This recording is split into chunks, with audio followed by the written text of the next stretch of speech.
How to monetize YouTube channel. तो guys दुनिया में जितने भी यूट्यूबर हैं, चाहे वो किसी भी देश से क्यों ना हो, सभी को यूट्यूब से पैसा कमाने के लिए उनको अपना चैनल मोनेटाइज करना ही पड़ता है, जिसके लिए 1000 सब्सक्राइबर एंड 1 साल के भीतर में 4000 वॉच टाइम या नहीं तो फिर 90 दिन में 10 मिलियन शॉर्ट व्यूज कंप्लीट करने होते हैं। लेकिन इन 5 मिस्टेक्स की वजह से ये क्राइटेरिया कंप्लीट होने के बावजूद भी कुछ लोगों का चैनल मोनेटाइज नहीं हो पाता है। किसी को रीयूज्ड कंटेंट का प्रॉब्लम आ जाता है, तो किसी को इनऑथेंटिक कंटेंट का प्रॉब्लम आ जाता है, और किसी का तो एडसेंस अकाउंट ही अप्रूव नहीं होता है। इसीलिए आज की वीडियो में मैं आप लोगों को यूट्यूब चैनल मोनेटाइजेशन से जुड़ी A to Z इन्फॉर्मेशन दूंगा। अब चाहे आपका चैनल मोनेटाइज हो गया है या फिर फ्यूचर में मोनेटाइज होने वाला है, आप फिर भी इस वीडियो को देखना, क्योंकि मिस्टेक नंबर 3 और 4 सभी को जानना बहुत जरूरी है। लेकिन सबसे पहले जानते हैं चैनल मोनेटाइज करने का बेस्ट तरीका क्या है। तो गाइस जैसा कि आपको पता ही होगा कि चैनल मोनेटाइज करने के लिए आपको 1000 सब्सक्राइबर एंड 1 साल के भीतर में 4000 वॉच टाइम या नहीं तो फिर अगर आपका शॉर्ट्स चैनल है तो 90 दिन में 10 मिलियन शॉर्ट व्यूज कंप्लीट करने होते हैं। अब कुछ लोग इस तरह की वीडियो बनाते हैं, ये क्राइटेरिया खत्म हो गया है। तो देखिए ये क्राइटेरिया पहले भी था एंड अभी भी यही है, इसलिए उन लोगों की बातों में नहीं पड़ना है। हाँ, यूट्यूब ने हाफ मोनेटाइजेशन के लिए 500 सब्सक्राइबर्स एंड 90 डेज में 3 मिलियन शॉर्ट व्यूज या नहीं तो फिर 3000 वॉच टाइम की क्राइटेरिया रखी है। पर मैं आपके जानकारी के लिए आपको बता दूं कि हाफ मोनेटाइजेशन से कोई खास फायदा नहीं होने वाला है, इसलिए आपको फोकस करना है फुल मोनेटाइजेशन पर। हाँ, दोनों केस में मोनेटाइजेशन का जो प्रोसेस है वो बिल्कुल सेम है। इसलिए जब आप ये क्राइटेरिया कंप्लीट कर लेते हैं तो आपको चैनल मोनेटाइज करने के लिए यूट्यूब की तरफ से एक मेल आता है, एंड जब आप अपने YT स्टूडियो के अर्न सेक्शन में जाइएगा तो आपको अप्लाई नाउ का बटन मिलता है। अच्छा हाँ, चैनल मोनेटाइज करने के लिए आप मोबाइल के YT स्टूडियो ऐप से भी अप्लाई कर सकते हैं और क्रोम ब्राउजर के डेस्कटॉप मोड से भी। दोनों में प्रोसेस बिल्कुल सेम है, बट मैं यहाँ आपको मोबाइल से बता रहा हूँ। तो गाइस जैसे ही आप इस अप्लाई नाउ के बटन पर क्लिक करिएगा, आपके सामने ये वाला पेज ओपन हो जाएगा, जिसमें आपको ये 3 स्टेप्स मिलेगा। लेकिन इससे पहले अगर आपने अपने चैनल का 2 स्टेप वेरिफिकेशन ऑन नहीं किया है तो पहले 2 स्टेप वेरिफिकेशन ऑन कर लीजिएगा। बहुत ही आसान है। तो गाइस इन 3 स्टेप्स में से सेकंड स्टेप बहुत इम्पोर्टेंट है, क्योंकि अगर आपने सेकंड स्टेप में कोई मिस्टेक की तो आपका चैनल का मोनेटाइजेशन रिजेक्ट हो सकता है, इसलिए इसे ध्यान से देखकर समझ लीजिएगा। एंड पहला स्टेप है रिव्यू बेस्ड टर्म्स। यहाँ पर स्टार्ट पर क्लिक करिएगा तो यूट्यूब मोनेटाइजेशन से जुड़ी टर्म्स एंड कंडीशंस का एक पेज ओपन हो जाएगा। आप चाहो तो इस पेज को पढ़ सकते हो, एंड इसको नीचे स्क्रॉल करिएगा तो आपको ये वाला चेक बॉक्स मिलेगा, जिसको टिक करके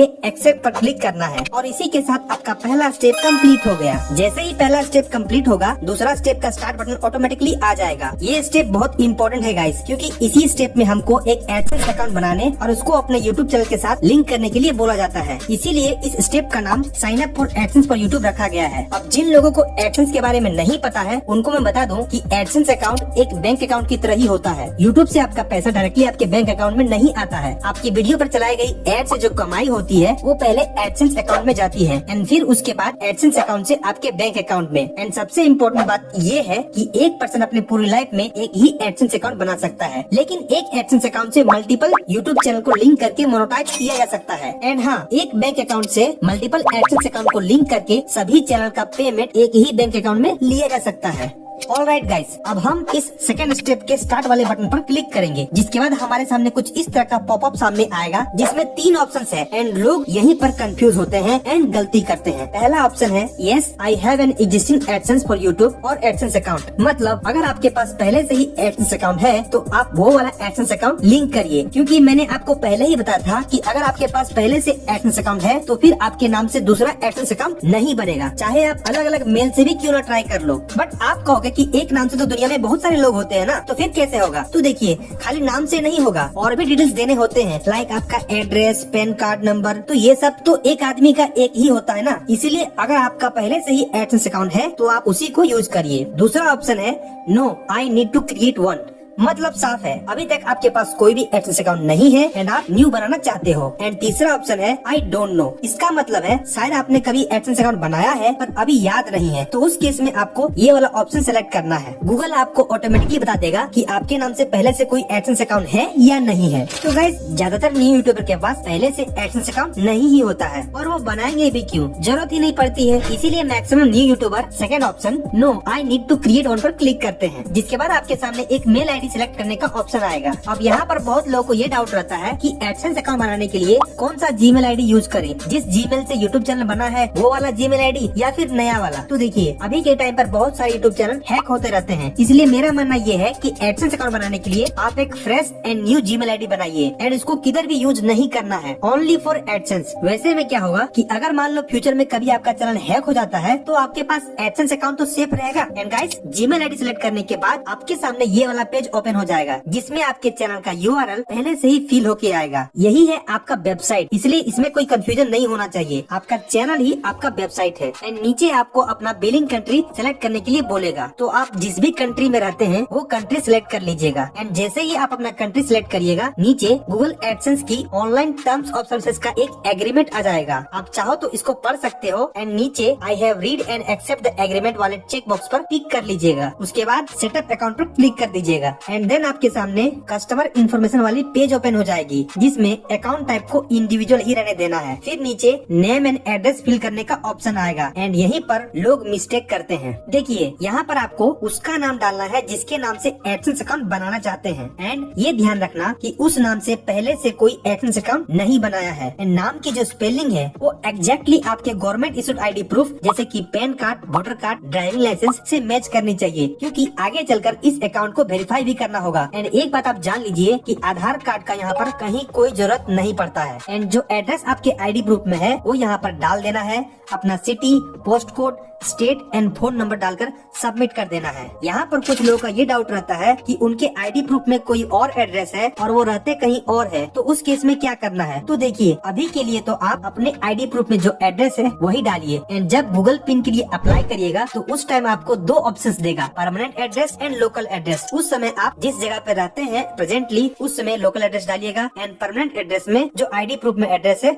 वो डालिएगा। इसलिए इसमें अभी टेंशन लेने की कोई बात नहीं है। तो गाइस, सब कुछ अच्छा से फिल करने के बाद इसको सबमिट कर देना है। फिर आपको फोन नंबर वेरीफाई करने के लिए दो ऑप्शंस देगा, text message and voice call. दोनों में से किसी एक को सिलेक्ट कर सकते हैं। मैं यहाँ टेक्स्ट मैसेज को सिलेक्ट करके इसको सेंड कर देता हूँ। एंड फिर मोबाइल में जो कोड आता है उसको यहाँ पर इंटर कर देना है। बस आपका काम हो गया। अब आप देख सकते हो यहाँ पर लिखा हुआ है we are reviewing your information, यानी अभी जो आपने इन्फॉर्मेशन सबमिट की है उसको रिव्यू किया जा रहा है। यहाँ पर आपको रीडायरेक्ट टू यूट्यूब पर क्लिक करना है एंड आप वापस से अपने YT स्टूडियो में रीडायरेक्ट हो जाएंगे। अब आप देख सकते हो यहाँ पर हमारा सेकंड स्टेप इन प्रोग्रेस दिखा रहा है। इस स्टेप में टाइम लगता है बट हो जाता है। मेरे केस में गाइस मेरा एडसेंस अकाउंट अप्रूव होने में 8 दिन लगा था। किसी किसी को 2 दिन नहीं हो जाता है एंड किसी किसी को तो महीने लग जाते हैं। लेकिन आइए जानते हैं किन किन मिस्टेक की वजह से एडसेंस अकाउंट रिजेक्ट हो सकता है। मिस्टेक नंबर 1, यहाँ पर वेबसाइट में कुछ लोग कंफ्यूज हो जाते हैं एंड गलत फिल कर देते हैं, जबकि यहाँ पर आपके चैनल का URL मतलब लिंक फिल करना है जो कि ऑटोमेटिकली फिल रहता है। इसको छेड़छाड़ नहीं करना है। मिस्टेक नंबर 2, जैसा कि मैंने आपको पहले ही बताया था कि एक आदमी एक ही एडसेंस अकाउंट बना सकता है, तो कुछ लोग एडसेंस अकाउंट पहले से रहते हुए भी नया क्रिएट करने का ट्राई करते हैं। एंड आपको पता होना चाहिए कि एडसेंस अकाउंट बनाने के लिए आपका एज 18+ होना चाहिए। बट अगर आपकी एज 18 साल से कम है तो आप अपने घर में किसी फैमिली मेंबर्स जो कि 18+ है उनके नाम से एडसेंस अकाउंट बना करके लिंक कर सकते हैं। ऐसा जरूरी नहीं है कि आपका यूट्यूब चैनल जिसके नाम से है एडसेंस अकाउंट भी उसी के नाम से हो, नहीं अलग भी चलेगा, बट जिसके नाम से भी बना रहे हैं उसका प्रॉपर इन्फॉर्मेशन फिल करिए। मिस्टेक नंबर 3, जब एडसेंस अकाउंट अप्रूव होने में टाइम लगता है तो कुछ लोग टेंशन में आकर के एडसेंस अकाउंट में छेड़छाड़ करने लगते हैं। ये गलत है, आपको ऐसा नहीं करना है। एंड अगर आपका एडसेंस अकाउंट अप्रूव नहीं होता है तो देखिए कि क्या एरर आया है, क्या मैसेज आया है, उसको समझिए। नहीं समझ में आ रहा है तो सेम मैसेज को कॉपी करिए, उसका स्क्रीनशॉट लीजिए एंड ChatGPT में डालकर पूछिए कि ये क्या बोल रहा है। फिर जो करने के लिए बोल रहा है उसको करके फिर से अप्लाई करिए, जरूर अप्रूव होगा। तो गाइस, जैसे ही आपका एडसेंस अकाउंट अप्रूव होता है आपका सेकंड स्टेप कंप्लीट हो जाता है एंड आप थर्ड स्टेप में ऑटोमेटिकली चले जाते हैं। बट थर्ड स्टेप में आपको कुछ भी नहीं करना होता है। इस स्टेप में यूट्यूब आपके चैनल की रिव्यू करता है, जिसमें यूट्यूब आपके चैनल का कोई एक वीडियो नहीं देखता है बल्कि ये सभी इन्फॉर्मेशन चेक करता है। नंबर 1, आपके चैनल का मेन थीम क्या है। नंबर 2, आपकी मोस्ट व्यूड वीडियो कौन सी है। नंबर 3, आपने सबसे ज्यादा वॉच टाइम किस वीडियो से कंप्लीट किया है। नंबर 4, आपकी वीडियो का टाइटल,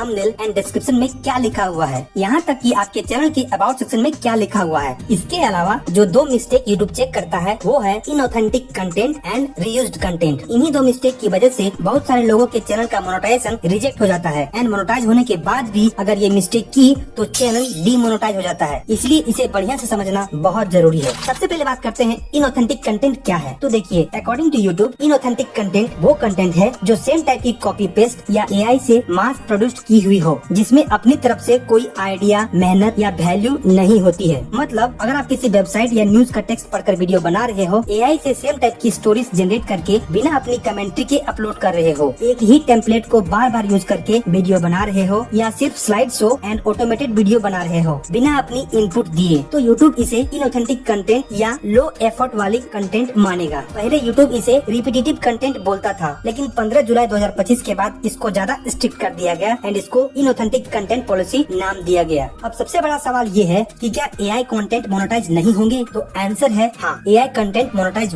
होंगे, बट तब जब एआई सिर्फ एक टूल है एंड एआई का यूज सही तरीके से हो। क्रिएटर एआई का यूज करे लेकिन उसमें अपनी एक यूनिक वैल्यू ऐड करे। याद रखिए, यूट्यूब को एआई से कोई भी प्रॉब्लम नहीं है, बट यूट्यूब को लो इफेक्ट वाली एंड रिपीटेटिव कंटेंट से प्रॉब्लम है। इसलिए फोकस रखिए ओरिजिनल पर, वैल्यू पर एंड अपनी पर्सनल टच पर, तब मोनेटाइजेशन सेफ रहेगी। अब जो दूसरी सबसे बड़ी प्रॉब्लम है जिसकी वजह से काफी लोगों का चैनल मोनेटाइज नहीं हो पाता है, वो है reused content. According to YouTube, reused content का मतलब है वो कंटेंट जिसे आपने खुद ओरिजिनल तरीके से नहीं बनाया है, जो यूट्यूब पर या किसी भी ऑनलाइन प्लेटफॉर्म पर पहले से अवेलेबल है एंड आपने उसमें कुछ नया या क्रिएटिव वैल्यू ऐड नहीं किया है। मतलब अगर आप बस क्लिप्स एडिट करते हैं, सोशल मीडिया वीडियोस को कंपाइल करते हो या कंटेंट में से छोटे मोटे चेंजेस करते हो, तो ये अलाउ नहीं है, चाहे आपको ओरिजिनल क्रिएटर से परमिशन ही क्यों न मिला हो। पर यूट्यूब के लिए ये मोनेटाइजेशन रिस्क है। कंटेंट में आपकी ओरिजिनल वैल्यू होनी चाहिए। चलिए अब बात करते हैं कि क्या क्या अलाउ है। Number 1, commentary. आप ओरिजिनल कंटेंट की रिव्यू, एनालिसिस या क्रिटिकल ओपिनियन दे सकते हो। Number 2, significant editing. आप ओरिजिनल कंटेंट को ऐसे चेंजेस करिए, ऐसे एडिटिंग करिए जो मीनिंगफुल डिफरेंस लाए। सिर्फ छोटे एडिटिंग से काम नहीं चलेगा। नंबर 3, कॉन्टेक्सचुअलाइजेशन। सीन्स या क्लिप को एक नई स्टोरी या कंटेक्स्ट में बदलिए जो ओरिजिनल से अलग हो। अगर ये चीजें हैं तो कंटेंट मोनेटाइज हो सकते हैं। एंड अगर इन सब की वजह से आपका चैनल डिमोनेटाइज हो गया है या मोनेटाइजेशन रिजेक्ट हो गया है, तो आप उस कंटेंट को डिलीट करिए, रिमूव करिए एंड फिर से अप्लाई करिए। बेसिकली यूट्यूब ये चाहता है कि आप अपनी क्रिएटिविटी और ओरिजिनल वैल्यू दिखाइए, तभी मोनेटाइजेशन पॉसिबल है। एंड गाइस, जब आपका चैनल सक्सेसफुली मोनेटाइज हो जाएगा तो यूट्यूब आपको इस तरह का एक मेल भेजेगा एंड उसके बाद आपको अपने वाईटी स्टूडियो में जाना है एंड वॉच पेज एड्स को ऑन करना है, फिर शॉर्ट फीड एड्स को ऑन करना है एंड आप बाकी सब जैसे सुपर चैट्स, मेंबरशिप ये सब ऑन कर सकते हैं, जिसके बाद आपके वीडियोस पर डॉलर का सिंबल आ जाएगा एंड आपकी कमाई स्टार्ट हो जाएगी। एंड यहाँ पर आपको 24 आवर्स के बाद डॉलर बनने शुरू हो जाएंगे। तो गाइस, ये था यूट्यूब मोनेटाइजेशन से जुड़ी A to Z information. I hope video से आपने बहुत कुछ सीखा है, तो वीडियो को लाइक कर दीजिएगा एंड ऐसे ही एजुकेशनल कंटेंट के लिए आप मेरे चैनल को सब्सक्राइब कर सकते हैं। एंड गाइस, आपको चैनल मोनेटाइजेशन में कोई भी दिक्कत हो तो कमेंट में पूछ लीजिएगा, मैं रिप्लाई कर दूंगा। एक बात और, ये वीडियो सिर्फ चैनल मोनेटाइजेशन के बारे में था, लेकिन आपको पहला पेमेंट मिलने में और भी कई सारे स्टेप्स हैं जिनको पूरा करना होगा। मैंने इस वीडियो में अच्छे से इन सभी स्टेप्स को एक्सप्लेन कर दिया है। आप इस वीडियो को जरूर देखना, मैं आपसे वहीं मिलूंगा। Thank you for watching this video. खुश रहिए, मस्त रहिए, tata bye bye, see you soon.